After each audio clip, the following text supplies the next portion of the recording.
Welcome to a special episode of the MC Knitting Adventures podcast. My name's Colleen. And my name is May. Welcome to returning viewers, and for those of you watching us for the first time, we're glad you could join us today. As you know, the world community is dealing with the COVID-19 crisis. We are following the directions to physically distance and only go out when absolutely necessary. We wanted to reach out to you just to check in and see how you're doing, and we wanted to give you our top 10 and this was May's idea, actually. She says, let's give them top 10 ideas of things you can do while you're at home. I'm sure you can think of things on your own, but we just thought we'd give you some ideas. Yes. So we're not sick, but we're being socially responsible, and so we're going to be at home. Thank goodness for Stash. That's going to help us. And so we're just going to go through our top 10. Okay, I have our top 10 right here. 10 being, organize your workspace. So let's talk about you first of all, because you've done an amazing job organizing. Okay, so if you do have a workspace, you can organize it. I think it's really nice and healthy to organize it, because then when you work at it, you can even put things away where, you know, they have a place for everything. So the other day I went out and I've actually made a workbench so that I could organize my tools to go inside the workbench, and I will put a photo up of that workbench that I made. It's on wheels and it has been absolutely the best thing. I don't know why I've put it off for so many years. Now with tools, May is not talking about a hammer and a wrench. She's talking about power tools. Yes. So she loves power tools. I do like power tools. So it's a place for my power tools, and I've been putting this project off forever. But being at home, made me do some of the things, and I'm so happy that I did that. So if you have a project at home that you've been putting off, it's a perfect time to get that done. And so for me, I've been doing a little bit of sewing. I knit, and so that's my regular corner of the couch where I knit. But I've been doing some sewing, so I did some work, and I organized, and I have my sewing machine nice and tidy, and my threads nice and tidy, and I've got a lovely workspace that I can cut fabric at. And so, just as you said, when you clean it, it feels good. So organizing your workspace can help you feel better. Right. And I'm wondering out there if you want to, maybe let us know what your organization is, or if you have any tips for people that can organize, or anything like that. It would be great to hear from you and what you do and how you can organize your workspace. Perfect. Okay, so that was number 10. Organize your workspace. Number 9, organize your stash. So let's talk first of all to May. Now, as you know, she's not a knitter. We're going to try and see if we can change that, but she's not a knitter. And yet, May, do you have a stash? I do have a stash. I have a stash of polymer clay.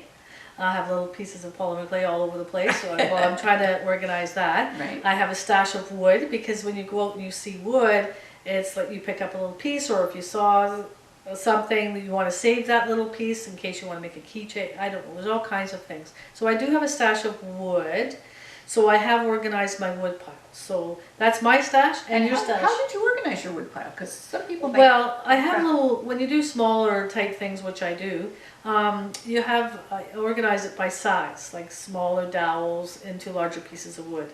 So that's how I organize my wood. How about your stash? How do you organize your stash? You know what? When she is saying what she's saying, it sounds very similar to what I've done.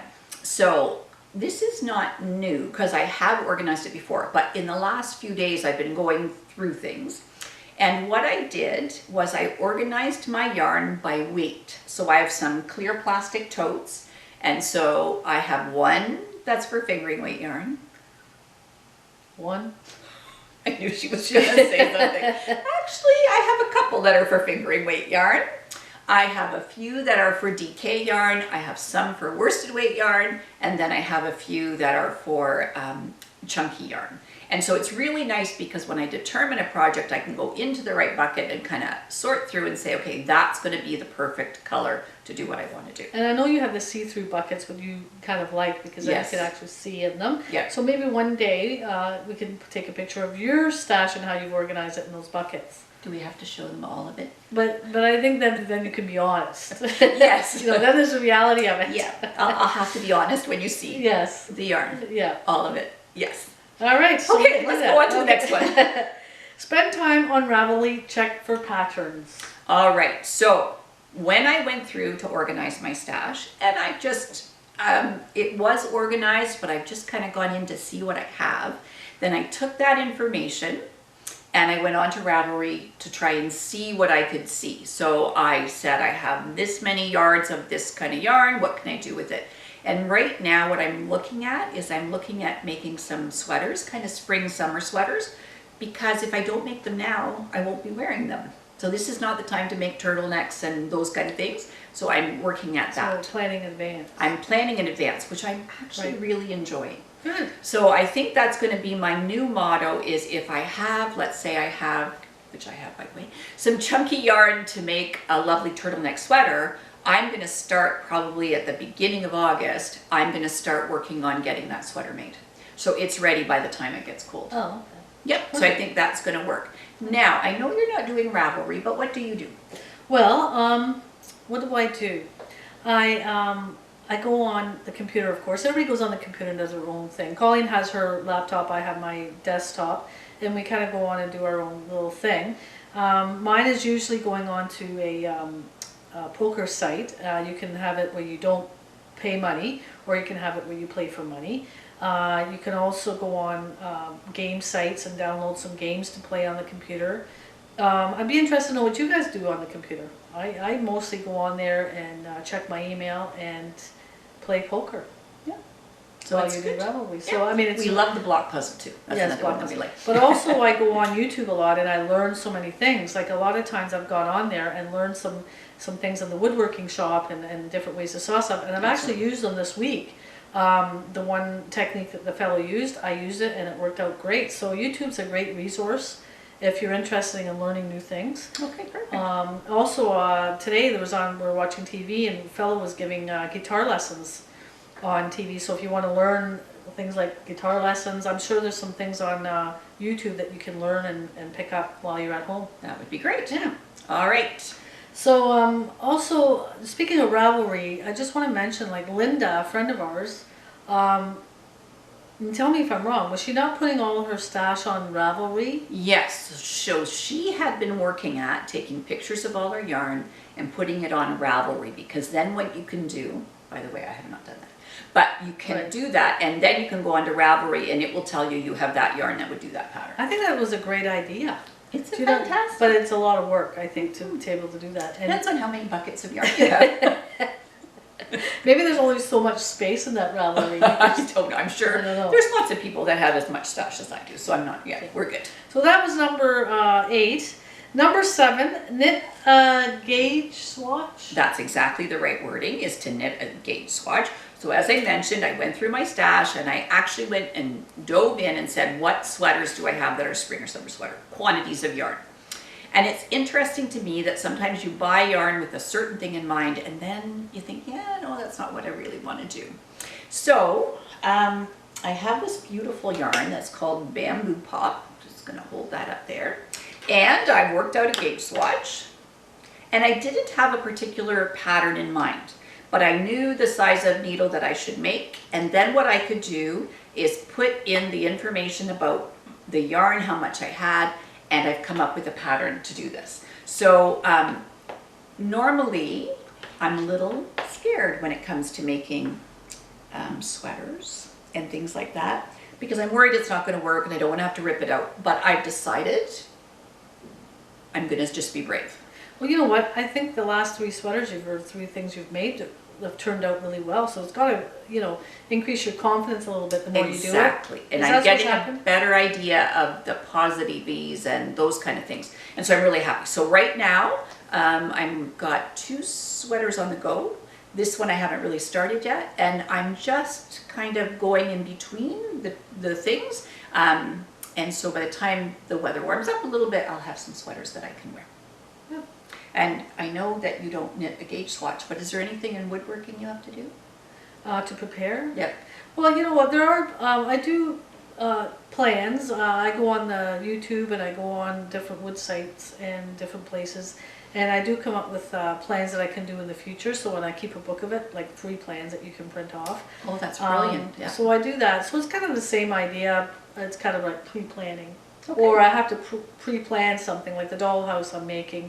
I have to kind of pre-plan in my mind or on Right, paper exactly. what it's going to look like. So yeah, Yeah, I'll find same May thing. at the corner of the couch, just sitting there with her eyes closed, and I think, she's not sleeping. So I say to her, Thinking. "Are you okay?" Yeah, just thinking. I'm just planning my dollhouse. So So you get to know this when you're at home with somebody 24/7. You kind of get to notice this stuff. yes, you do. That's for sure. Number 6, Colleen. Read books, knitting books, or novels. So I am going to take some time to read. I have had this book for a year. So it's called The Legacy of Elizabeth Pringle by Kirsty Wark.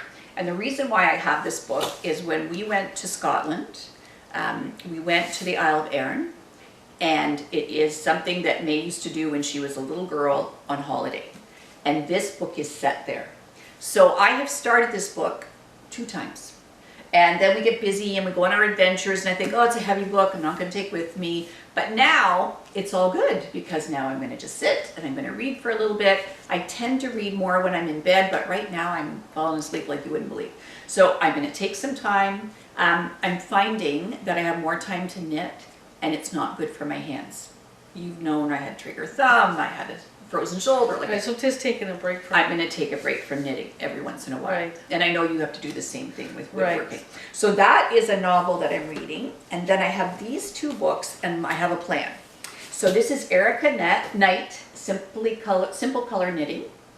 And I have the Strange Brew book by Tin Can Knits. And so what I'm going to do is I'm going to plan a colorwork sweater or cowl, haven't decided which. But even the planning is going to be time where I'm thinking about knitting, but I'm not actually working my hands so that I end up hurting myself.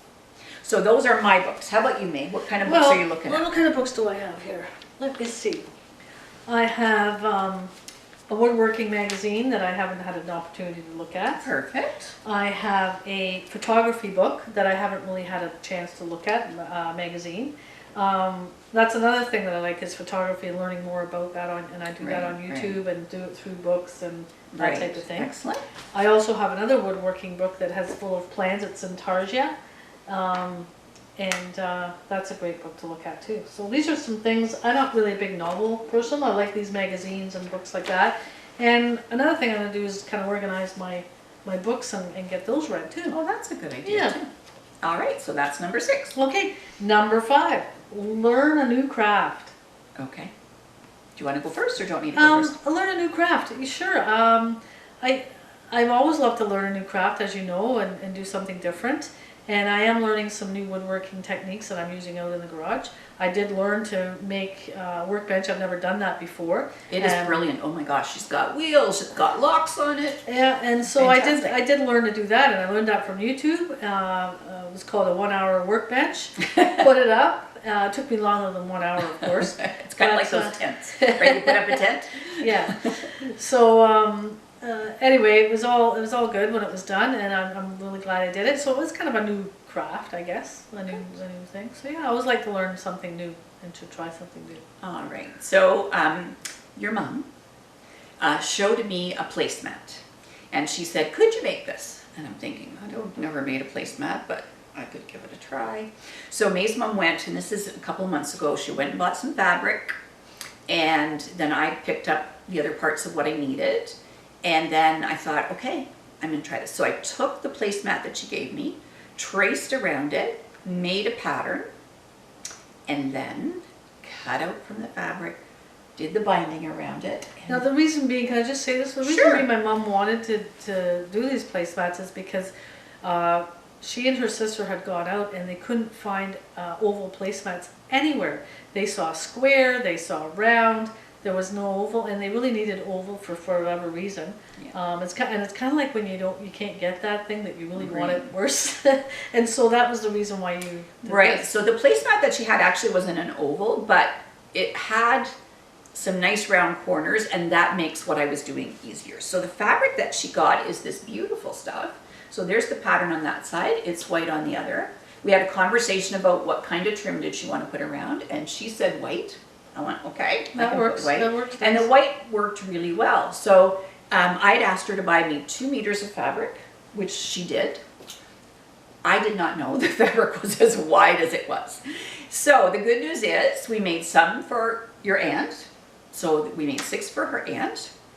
We made 4 for another friend of your mom's. And then I was able to make some more that are for your mom. Yeah. But we're not giving anything to anybody because We're social distancing. We're social distancing and we're staying home. But We're not they're going done, out. and I'm happy because at some point in time, if we find some fabric for us, I might make ours. So we could have some as well. So that was my new craft. I'm always looking at other crafts as well, but that was my recent one that I've been So doing. there is nice things when you are staying home. I mean, you've got to look at the light at the end of this tunnel, and Exactly. there's some positives Yeah. that you can get some things accomplished, because I don't think Exactly. that you would be staying home making 6 placemats. Right, that's true. Okay, shall we move on to number 4. 4 is learn a new knitting technique. So there are all kinds of new things that you can do, and YouTube is great for this. Or you can look in a book. I know that recently I had to use a different bind off, and I really, really liked it. So look at your knitting books that you have and decide, do I want to do something with color work? Do I want to do, like I said, a new bind off? A different kind of increase? What could I do, or is there a project that's going to help me learn some new things? And I think it's a great time to do that. Okay. I think And how it's about you? Any new it's like a techniques new- for you? It's like a new craft or a new technique. I guess it's the same idea. Going on YouTube. Right. I'm learning a lot more about photography too. I'm always looking in Right. going on the computer and learning about that and techniques I Yeah. can use. So yeah, there's always something out there that you can read or learn. So I think that's kind of cool. And the guitar thing is kind of a technique, I guess. Yes, like learning how to play absolutely. the guitar. So Yeah, can't wait absolutely. to sing that song for you. I can hardly What shall wait I to. sing? I don't know. Happy birthday. A hand washing song. That would be good. Okay, number 3, watch knitting podcasts on YouTube. Well, I have been doing that. Absolutely. So I plug myself in, I get my knitting in front of me, and I watch. I have a little piece of paper so that if somebody mentions a new pattern, I can write it down. It's really, you realize it's such a small world, because I can watch the wee so-and-so in Scotland, or I can watch Stranded Dye Works. She's doing a vlog right now to just kind of show what she's doing in a day. So you can watch those kind of things, or if you just need to have a laugh. I know the late night talk show hosts, which I never stay up late to watch them, but now they're doing things from home, just like we do. And so you can get some kind of humor in that way. And you also can watch podcasts to learn things if you want to do No, that. there's a few podcasts. I have to confess, I don't watch podcasts, but I do know of some. There's the grocery girls you talk about. All the time. There's Colleen will say, oh, the grocery girls are doing this, the grocery girls are doing that. The bakery bears you watch. Yes. The wee so-and-so who you really Yeah. like. Cozy Up Knits. That's Cozy Up Knits. All these names are very familiar because you quote what they say, or I you do. say, guess what I I learn learned everything. from. Guess what I learned from this, and I learned from the grocery Exactly. girls, or the other one's the 3 girls that are out in. Great. That's the Cozy Up Knits. That's Cozy Up Grand Knits. Prairie, Yes, yeah. Grand Prairie. Yes. So those 3 girls I kind of know. Yeah. Actually, there's 4 of them. Those 4 girls. There's 4 sisters. Oh, the 4 sisters. Yeah. Yep. Well, I don't know them. I know of them through That's right. Colleen because Yeah. she'll say, "Well, come watch what they're saying," and then so anyway, it's nice that you can watch podcasts on Right, YouTube. So that's good. All right, that's number 3. Number 2 is support fiber community financially and socially. And what does that mean exactly? Well, what it means is there's been a number of fiber festivals that have had to be canceled. So the most recent one for us is the Knit City Montreal. Oh yes, we were So ready they- to go to Montreal. We were ready. Train tickets bought, hotel organized. We were ready to go, and then they had to cancel it. Understandably, they have done an amazing job of taking care of everybody. It has been postponed to the beginning of July, and we're right now trying to see whether we are or whether we aren't going to go. The train, we were going to take the train, and Via Rail was brilliant. They took very good care of us. Right. The hotel automatically canceled our reservation, which was wonderful, and full refunds. We Right. didn't have to pay anything. So I'm I really find that with this crisis that everybody's Yeah. stepping up to the plate. exactly. really like with Via Rail, like the tickets actually said non-refundable. You can exchange it for a price, Right. and there was no questions asked. Like Yeah. it was just okay. Exactly. And I just find our Prime Minister too has stood up to the plate. Like Right, he's so. absolutely. I just feel like we're in good hands. Yeah. Like he stands up there every morning and he gets fired these difficult questions, and he's got great answers for Yeah, his absolutely. questions. And I just feel like everybody is standing up to the plate. Right. And it's really nice to see as a Canadian. It's just awesome. So part of what we were looking forward to in Montreal was going to the marketplace and seeing all the vendors, and I wanted to go to Espace Tricot just to see the store, and there were lots of things we wanted to do. Now, all the vendors were creating extra things, dyeing more yarn, bringing in more things, and now they don't have that forum to sell those things. So the other one is the Edmonton Fiber Frolic, obviously in Alberta, that has had to be canceled. So lots of makers have products and they're going to be doing updates, and that's going to be really helpful. So go on and support them financially. If you want to get a skein of yarn, do that. I have managed to purchase a few things. And it doesn't mean that's all I'm going to purchase, but for right now I have some things Just that every are little coming bit in would the mail. help just to do that, Absolutely. yeah. So that's the financial part, and socially it's commenting on a video that you see on YouTube or going on Instagram and direct messaging somebody. Everybody just needs support in this time. Email, text, Yeah. so you're not isolated. Yeah, and I think you're leading into number one. Oh, okay. Yeah. And number one is physically, don't socially isolate, stay connected, YouTube, Instagram, and Facebook. Right, so they initially were talking about socially isolate. Well, socially isolate in this day and age isn't the same as not being side by side. So physically isolate, absolutely. Okay, so go to the store only when you absolutely have to. Like if you need some food, you need to go. If you need some medicine, you need to go. Other But than that, no other than that, essentials? don't. That's what the people are saying, like the health minister and the prime minister. They're all Exactly. we're just calling that directive of Right. to stay at home. Just stay at home. So that's what we're doing. And I think if everybody follows this, I've always said that if we're all on the same page and we're all in compliance of that, Right. it's going to curb this thing. We're gonna conquer it. Exactly. But it's when half the people don't follow that Right. and have the attitude of, oh, it doesn't matter, I'm not going to get it, then we're in trouble. Right. But if they're following that, directive Right. from the powers that be and the powers that know stuff, like the scientists and the health minister, Right. and we all in compliance, then we're going to beat this thing. Exactly. So here's a for instance. I had to go get some medicine at Costco. It was a little crazy, I will be honest, but I needed the medicine and I had to go. So while I was waiting for that, I picked up some things for my son because I go grocery shopping with him every couple of weeks, and I knew the things he normally bought. I thought I'm just going to do a quick tour around while I'm waiting for this medicine. And then I said, pick it up when you need to, don't worry about it. So he just picked that up today.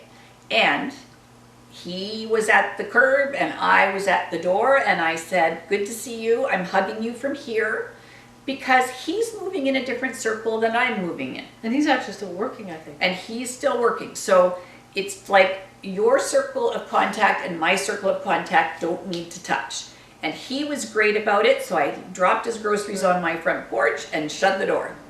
And then once he was back to his car, I waved to him goodbye, told him I loved him very much, and he was very thankful for what I did. So that's a for instance of what you can do. Your neighbors might be needing some groceries, like you want to help out. Now, if you are in the house, there is Facebook, there is Instagram, there is YouTube. You can comment on videos. There's so many ways that you can interact socially with people.